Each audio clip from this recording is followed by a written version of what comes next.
Wala na tayong intro-intro mga kailan. Ito na nga ang ganap ngayong linggo na magkasama kami ng aking asawa dahil pareho kaming walang trabaho, no? Siyempre dahil hapon na mga kailan at siyempre lumubog na ang araw, medyo makulimlim na dito sa aming tataniman, dito sa aming garden. Kaya naman ay nauna na yung aking asawa at nag-prepare na doon sa aming tataniman. Abay, biruin mo mga kailan, meron pa talaga siyang parteng, as in yung parteng in Ilocano, yung talagang, ayan, para maging straight yung linya. Abay, hindi pa siya nakontento sa linya-linya mga kailan, kumuha pa talaga ng tape measure at mineasure-measure ang kanilang pagitan, my God.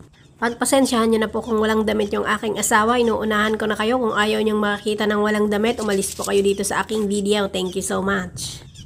Ayan nga't habang nagmi-measure siya dyan mga kailan at nagkukukay ng butas, o ayan, naglagay na rin siya ng mga pataba ng lupa. Masyado po kasing sandy ang aming lupa dito mga kailan, kaya naman ay nilalagyan namin ng binibili namin doon sa lows na lupa, yung medyo basa para sa ganun hindi dry at mamatay yung aming itatanim.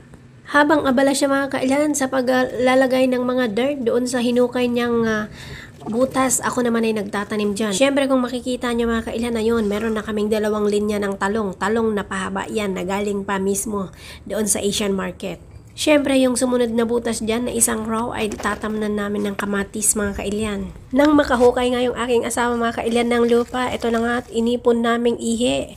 Ang inipon naming ihi, bawat gabi kinuha at dinilig niya dito sa hinukay niya. Baka may maniwala sa inyo mga kailyan, hindi po namin yun ihi. Yun ay tubig mga kailan galing sa ulan na naipon namin sa drum. Meron po kasi kaming malaking puno dito sa tabing bahay, kaya naman ganun ang itsura, parang ihi lang. At ayan na nga mga kailyan, naghukay yung aking mister ng 3 linya. Bakit? Para saan? Para naman po yan sa aking okra. Ayan, nagpahukay ako, nagpalinya ako. Yan, okra. Siyempre, diniligan na nga rin niya as in para maging basang-basa talaga yung lupa mga kailyan. Ang ganda-ganda ng butil ng okra mga kailyan. Yung kuko mga kailyan, wala na rin akong oras para maglinis. Pero mamaya ay lilinisan natin yan after mag-garden. At heto na nga mga kailyan. Ayun, magdidilig na ulit ako kasi nadiligan na ng aking asawa after niyang hukayin. Pagkatapos niyang maghukay at diligan, ako naman ay nagtanim at nilagyan namin ng lupa ulit. Yung moist na lupa, yung medyo basa-basa talaga para tumubo agad yung ating itinanim na okra. Kaya naman ay ito na mga kailyan. Tama na yung dilig-dilig namin at papasok na kami sa loob kasi medyo magdidilim na naman mga kailan kung mapapansin nyo. So ito na nga mga kailan, meron tayong dyang 2 linyang talong na mahaba, 1 linyang kamatis at 1 linyang paminton, tapos 3 linyang okra. My God. O diba ganyan, ang bilis matapos mga kailan kapag kayong mag-asawa ay nagtutulungan, hindi yung nanonood lang sa'yo yung isa tapos pagka mamimitas ka na kakain lang yung isa, lulutuan mo pa yung isa. Hindi, yung asawa ko mga kailan talagang teamwork ang dating namin.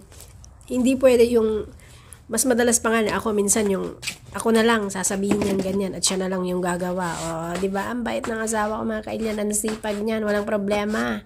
So ayun na nga mga kailan, maraming salamat. Bye-bye. Now you got something else to add it. Yeah, it's not good.